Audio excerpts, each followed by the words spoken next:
யாரோ ஒருவர் எழுத்து மூலமாகவோ வாய்மொழி வழியாகவோ சொல்லும் நல்ல தகவல்களை நீங்கள் படிக்கும்போதும் கேட்கும்போதும் உங்கள் வாழ்வில் நல்லதே நடக்கும் சாமி.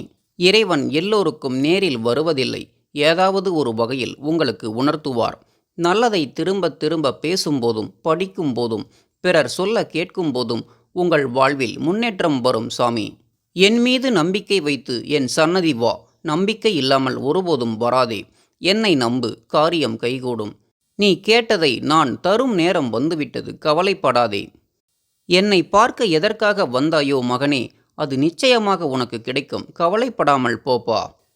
உன்னிடம் தட்டி பறிப்பவர்களையும் உன்னை தட்டி கொடுப்பவர்களையும் நீ அடையாளம் தெரிஞ்சுக்கணுமல்ல சாமி.